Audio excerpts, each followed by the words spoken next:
दोस्तों, रक्षाबंधन 2-3 दिन में ही आ रहा है। तो सबसे पहले हम समझेंगे कि रक्षाबंधन का मतलब क्या है। तो दोस्तों, रक्षाबंधन भाई बहन के प्यार का त्योहार है। भाई बहन एक दूसरे पर आपसी जो प्रेम, विश्वास एवं एक दूसरे की रक्षा का वचन लेते हैं। तो भाई बहन के अटूट मिलन का यह त्योहार होता है। अटूट रिश्ता, अटूट प्रेम, अटूट विश्वास, एक दूसरे के लिए असीमित अपने दिल में प्यार लेकर रक्षाबंधन के दिन भाई बहन आपस में बड़े ही हर्षोल्लास के साथ मिलते हैं। बहन अपने भाई से इतना प्यार करती है कि उसकी कलाई में एक रक्षा के सूत्र में राखी के रूप में धागा बांधती है। इस दिन भाई बहन अगर छोटी अवस्था में होते हैं तो उस समय अपने माँ बाप के घर में होते हैं और बहन बड़े प्यार से अपने नन्हे नन्हे हाथों से यह रक्षा सूत्र यानी कि राखी अपने भाई की कलाई में बांध देती है। उसे मिठाई खिलाती है और उसके माथे पर शुभ टीका भी लगाती है और उसकी उम्र के लिए दुआ करती है। उसके जीवन के लिए शुभ मंगल कामनाएं भी करती है। बदले में भाई भी अपनी उस नन्ही मुन्नी बहन को उसकी आजीवन रक्षा की शपथ लेता है और उससे कहता है कि मैं तुम्हारे सभी संकटों को दूर करने की तुम्हारे जीवन में हर संभव कोशिश करूँगा। और जब भाई बहन बड़े हो जाते हैं, बहन की शादी होकर वह अपने पति के घर चली जाती है, तो फिर बहन अपने भाई को राखी बांधने के लिए अपने भाई के घर पर रक्षाबंधन के दिन आती है। और जैसा वह अपनी छोटी उम्र में भाई की कलाई पर राखी बांधती थी और उसको तिलक करती थी, उसकी लंबी उम्र के लिए मंगल कामनाएं करती थी। इसी तरह से वह अब भी राखी बांधने के बाद सब कुछ करती है। लेकिन दोस्तों, कभी कभी बहन बहुत मजबूर होती है। दूरीवश वह अपने भाई के घर पर नहीं पहुंच सकती है, तो भाई अपनी बहन को लेने के लिए उसके घर जाता है और फिर लेकर के अपने घर आता है। बड़े ही प्यार से उसको अपने घर पर सेवा शुश्रूषा करता है। या फिर अगर बहन फिर भी नहीं आ पाती है तो भाई उसके घर पर ही पहुंचने के बाद उससे रक्षाबंधन के दिन राखी बंधवा लेता है और बदले में उसकी रक्षा की प्रतिज्ञा अपनी बहन से करता है। तो दोस्तों, आपने देखा कि भाई बहन के अटूट प्रेम और विश्वास एवं सुरक्षा की भावना को लेकर यह त्योहार रक्षाबंधन हमारे देश में मनाया जाता है। लेकिन दोस्तों, अगर भाई बहन की सुरक्षा ना करे और उसके विश्वास को तोड़ दे, उससे उसको कोई सरोकार ना हो, यहाँ तक कि भाई अपनी बहन का शत्रु बन जाए, तो फिर क्या होगा। दोस्तों, बौद्ध धर्म के परिप्रेक्ष्य में अगर हम रक्षाबंधन के त्योहार को देखें तो रक्षाबंधन एक वर्षावास के 4 महीनों के अंतर्गत ही आता है। इस दिन सभी बौद्ध धर्मी लोग उपवास रखते हैं और सिर्फ दिन में एक बार ठीक 11 बजे खाना खाते हैं। अपने बुद्ध विहार के आए हुए भिक्षुओं को भोजन दान भी करते हैं और विनय और शील का पूर्ण लगन से पालन करते हैं। भगवान बुद्ध और भिक्षुगण को नमन करते हैं। भिक्षुओं से वह श्रावणी के दिन देशना भी सुनते हैं।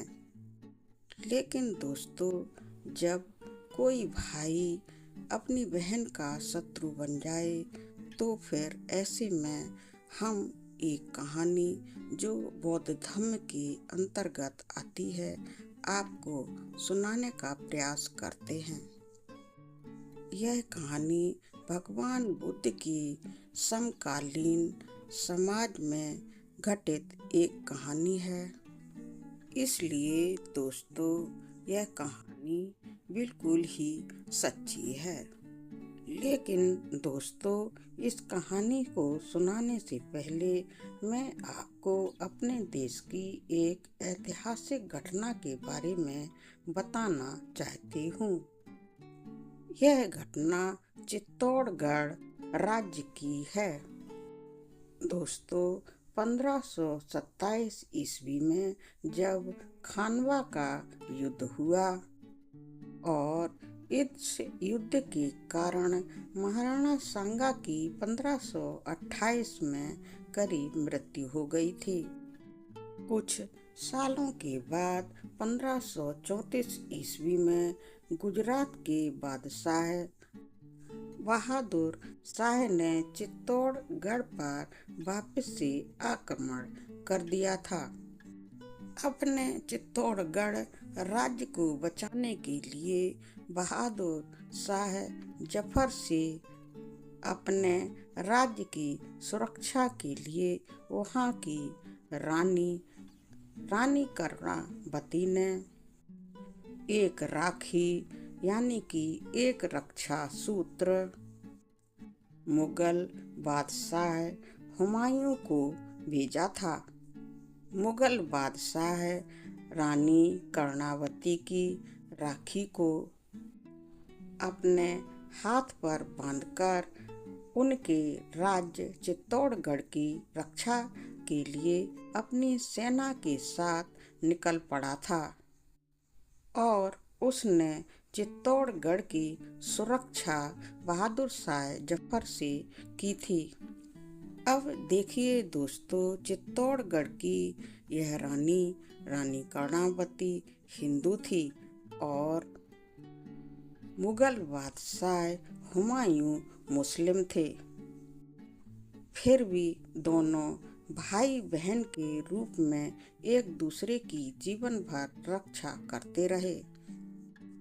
तो दोस्तों, यहाँ पर आपको रक्षाबंधन पर भाई को बांधी हुई राखी का प्रभाव और महत्व मालूम अवश्य ही पड़ गया होगा। राखी यानी कि रक्षाबंधन का त्योहार सिर्फ भाई बहन के अटूट प्यार, रिश्ता एवं प्रेम को संजोए हुए एक प्रमुख त्योहार है। इस त्योहार का किसी भी जाति विशेष या धर्म विशेष से कुछ भी लेना देना नहीं है। आइए दोस्तों, अब हम सुनते हैं भगवान बुद्ध के समय की एक रक्षाबंधन पर आधारित बहुत ही सुंदर कहानी। दोस्तों, यह एक बार की बात है जब भगवान बुद्ध श्रावस्ती में अपने महाविहार में ठहरे हुए थे।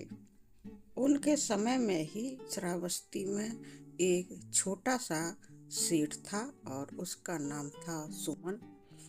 सुमन शादीशुदा था। उसकी बहुत सुंदर पत्नी थी। समय के साथ दोस्तों उसके घर पर 2 बच्चे आ गए, एक बेटा और एक बेटी। दोनों बच्चे थोड़े थोड़े बड़े भी हो गए। लेकिन एक समय ऐसा आया कि उस सेठ की तबीयत बहुत ज़्यादा खराब रहने लगी। बेटा बड़ा था, यहाँ तक कि सेठ की तबीयत बहुत ज़्यादा खराब थी। एक दिन उस सेठ ने अपने बेटे को अपने पास बुलाया और उसे समझाते हुए यह कहा कि बेटा, तुम अपनी बहन से बड़े हो। अगर मेरी मृत्यु हो जाती है तो तुम अपनी बहन को शिक्षा दिलाना, उसका पालन पोषण करना और उसका विवाह वगैरह कर देना। कुछ समय के बाद दोस्तों, दोनों बच्चे थोड़े और बड़े हो जाते हैं, यानी कि शादी के लायक हो जाते हैं। लेकिन इससे पहले ही उनकी माँ भी गुजर जाती है। अपने माँ बाप दोनों के गुजरने के बाद वह उनका लाडला बेटा अपनी लाडली बहन का बहुत ख्याल रखता है। समय के साथ साथ वह अपनी लाडली बहन का विवाह एक सुंदर लड़के के साथ कर देता है और उसे उसकी ससुराल भेज देता है और स्वयं भी अपना विवाह एक सुंदर युवती से कर लेता है। दोनों भाई बहन अपने अपने घर में अपनी अपनी जिंदगी में व्यस्त हो जाते हैं और बहुत खुश होते हैं। एक दिन बहन ने अपने पति को बताया कि मैं अपने भाई के घर जाना चाहती हूँ। इसके साथ ही उसने गर्भवती भी हूँ। उसने बोला कि मैं काफी दिनों से अपने भाई से मिली भी नहीं हूँ। मेरा अपने भाई से मिलने का बहुत मन हो रहा है। उसका पति अपनी पत्नी की ऐसी बात सुनकर उससे बोला कि कोई बात नहीं, मैं तुमको रथ पर बैठाकर तुम्हारे भाई से मिला देता हूँ। उसने अपना एक सुंदर रथ तैयार करवाया और अपनी पत्नी को बैठाकर उसके भाई के घर पर लेकर गया और उसके भाई से नम्र निवेदन करते हुए बोला कि मैं अपनी पत्नी को, यानी कि तुम्हारी बहन को, तुम्हारे पास ही छोड़कर जा रहा हूँ, लेकिन यह गर्भवती है, इसका ख्याल रखना। बहन का पति इतना कहने के बाद वहाँ से अपने रोजगार बस कहीं बाहर चला जाता है। बहन का प्यारा भाई उसकी हर चीज का ख्याल रखता है और उसकी पत्नी भी अपनी प्यारी ननद का बहुत ख्याल रखती है। समय समय पर उसे खाना पीना देना और उसकी सेवा करना ही उसका एक कर्म बन जाता है। लेकिन जो उस भाई की बहन होती है तो वह अपने नाक में, कान में, गले में, अपने माथे पर, अपनी कमर में, हाथों में और पैरों में बहुत कीमती जेवर पहने हुए होती है। जेवर भी ऐसे कि समझो हीरों के बने हुए जेवर। अब अपनी ननद के हीरा जड़ित जेवरों को देखकर उसकी भाभी के मन में बहुत बड़ा लोभ जागता है। अब उसके मन में एक ही भावना रहती है कि अपनी ननद के जेवरों को किस तरह से मैं अपने पास में ले लूं। ये तो मेरे ही लायक हैं। अब ननद के आभूषणों के विचार को अपने मन में रखकर वह बीमार होने का बहाना करने लगती है। अपने पति की उस बहन की सेवा करना बिल्कुल बंद कर देती है और अपने कमरे में जाकर बिस्तर पर लेटी रहती है। कुछ दिनों तक उसका पति अपनी पत्नी को जब बिस्तर पर लेटे हुए बराबर देखता है तो उससे पूछता है कि तुमको क्या हुआ है। तब वह बड़े प्यार से अपने पति को बताती है कि वह बहुत ज्यादा बीमार है, वह मर भी सकती है। उसका पति उसे समझाता है कि अरे ऐसे कैसे मर जाओगी, मैं तुम्हें मरने दूंगा तब ना। तभी पत्नी उसको बोलती है कि मैं तो मर ही जाऊंगी, लेकिन मेरी एक इच्छा थी। अब तो उस इच्छा को भी तुम्हें बताने का कोई विशेष फायदा नहीं है, क्योंकि मैं तो जाने ही वाली हूँ। पति बोलता है कि अरे ऐसे कैसे तुम मर जाओगी, तुम्हारी इच्छा की पूर्ति मैं हर संभव प्रयास करके भी करना चाहता हूँ, मुझे अपनी इच्छा बताओ तो। तभी वह अपनी इच्छा अपने पति को बताने में थोड़ी हिचकिचाती है, लेकिन पति उससे वापस से कहने लगता है कि अपनी इच्छा मुझे बताओ तो मैं अपने प्राण देकर भी तुम्हारी उस इच्छा को अवश्य पूरी करूँगा।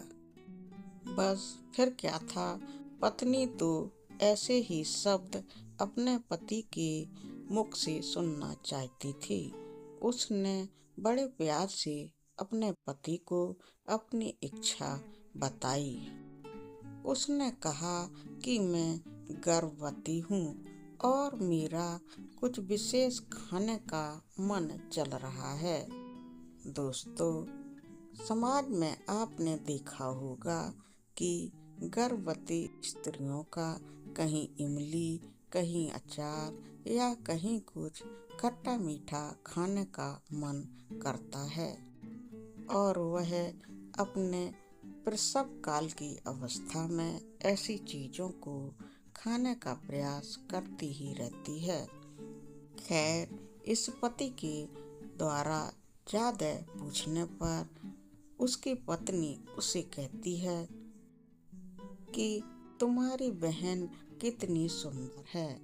मैं जब उसकी सेवा कर रही थी तो मैंने उसे बहुत ध्यान से देखा। अब जब मैं तुम्हारे बच्चे को जन्म देने वाली हूँ, यानी कि मैं गर्भवती हूँ, तो मैं उसका प्यारा प्यारा कलेजा खाना चाहती हूँ। अगर आप उसका कलेजा ला कर के मुझे देंगे तो मैं उसकी बहुत सुंदर रसीली और टेस्टी सब्जी बनाकर खाऊंगी। अब पति तो अपनी पत्नी की ऐसी इच्छा को सुनकर दोस्तों एकदम से स्तब्ध रह गया। अपने को संभालते हुए उसने पत्नी को समझाया कि अरे यह कैसी इच्छा है तुम्हारी, वह तो मेरी बहन है, वह भी मेरी छोटी लाडली बहन। मैं ऐसा कैसे कर सकता हूँ? उसका कलेजा लाने के लिए तो मुझे अपनी बहन की हत्या करनी पड़ेगी। ऐसा जवाब सुनकर उसकी पत्नी अपने पति को अपने प्यार के वशीभूत करते हुए कहती है कि मैंने तो पहले ही तुमको कहा था कि मैं अपनी इच्छा को तुम्हें नहीं बताना चाहती। चलो रहने दो, मैं मर जाऊंगी तो कोई बात नहीं। तुम्हें अपनी पत्नी के द्वारा ऐसा बोलने पर पति अपनी पत्नी के वासना भाव में जलने लगता है। और दोस्तों, इस संसार में वासना जैसी भावना को लेकर इंसान सब कुछ भूल जाता है।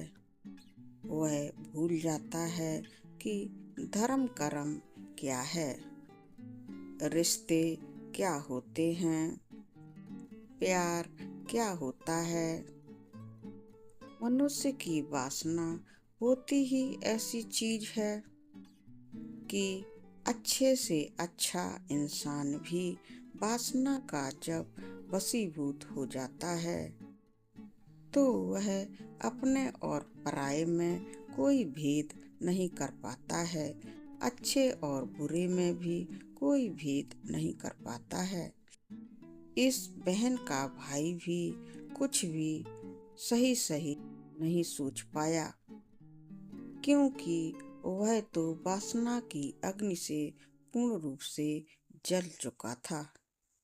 अब वह एक बहाना बनाता है और अपनी बहन को कहता है, चलो बहन, हमारे माँ बाप तो मर चुके हैं, कुछ लोगों पर उनका कर्जा था, चलो हम दोनों जाकर उनसे पैसा ले आएं, क्योंकि हम दोनों ही उसके हकदार हैं, तो हम दोनों के उपस्थित होने पर ही वह लोग हमें पैसा देंगे। बहन अपने भाई से प्यार से बोलती है कि भैया, ऐसी अवस्था में इतना वजन लेकर मैं कहाँ बाहर जाऊंगी। उसका भाई कहता है, अरे मेरी प्यारी बहन, मैं तुमको रथ में ले चलूंगा, चलो झट से तैयार हो जाओ। कुछ समय के बाद भाई अपनी बहन को रथ में बैठाकर आने जाने रास्तों पर चलता हुआ एक घने जंगल की तरफ बढ़ गया। अरे यह क्या, वह तो अपनी बहन को बैठाकर घने जंगल में घुस गया और एक बहुत घने और पुराने बरगद के नीचे उसने रथ को रोक दिया। बहन बहुत डर गई और उसने अपने भाई से पूछा, भैया, यह कहाँ पर आपने रथ रोक दिया, जल्दी जंगल से बाहर निकलो। क्या बोला, अरे कौन बहन तुम, मैं तुम्हारा भाई नहीं। बहन अपने भाई से मुख से ऐसे शब्द सुनकर स्तब्ध रह गई।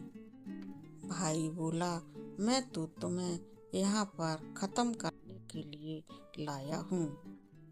एक ही पल में दोनों के बीच का प्यार खत्म हो गया। भाई बहन का अटूट संबंध टूट गया। बहन की रक्षा का वचन भी टूट गया। दोनों का एक दूसरे पर से पूरा विश्वास खत्म हो गया। आखिर यह सब क्या हुआ, यह सोचकर बहन चुपचाप थी, बेचारी बेबस थी।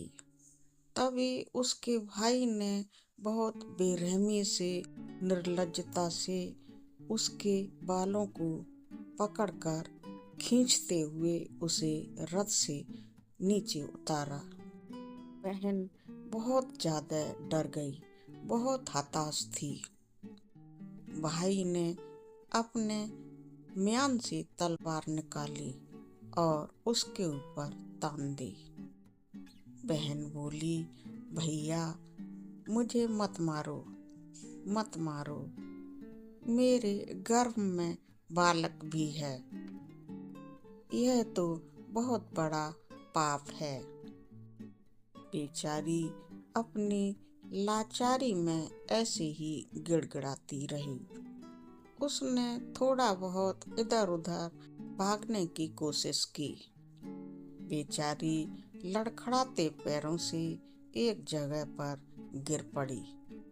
गिरने की वजह से उसके पेट में दर्द भी होने लगा। दर्द भी ऐसा कि वह प्रसव पीड़ा दे रहा था। कुछ समय तक कराने के बाद बहन ने एक सुंदर बच्चे को जन्म दिया। अपने बच्चे के बारे में भाई से बात करने लगी। भैया, ये मेरा बच्चा है, कम से कम इसके ऊपर तो रहम करो, मुझे मत मारो। इसका जन्म तो अभी हुआ है, इसको मेरी बहुत ज़रूरत है।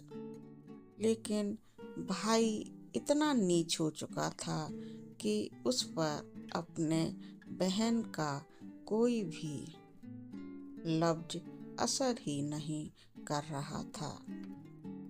दोस्तों, जरा सोच कर देखिए कितना नीच होगा वह भाई। उसकी नीचता की तो कोई सीमा ही नहीं होगी। वह तो वासना की अग्नि में जल रहा था। वह अपनी बहन को मारता ही रहा। बहन हाथ जोड़कर उससे गिड़गिड़ाती रही। अभी सोचो दोस्तों, वासना की अग्नि कितनी बुरी होती है।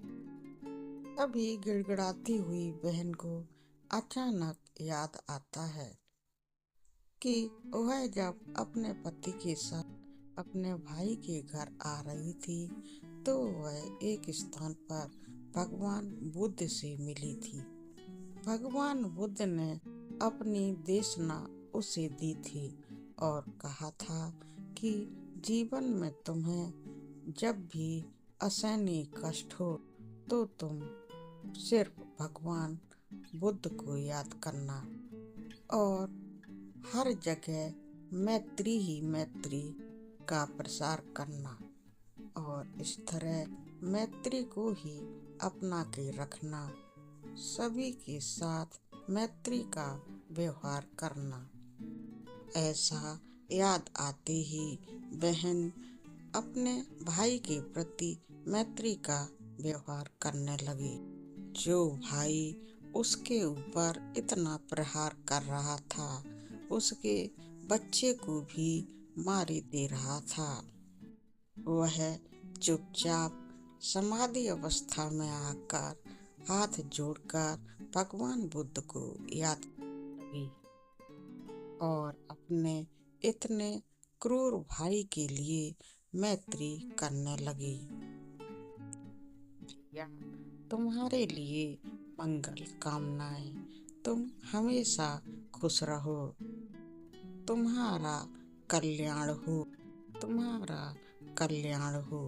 भवतु सब्बे मंगलम, भवतु सब्बे मंगलम। सबका कल्याण, सबका कल्याण हो।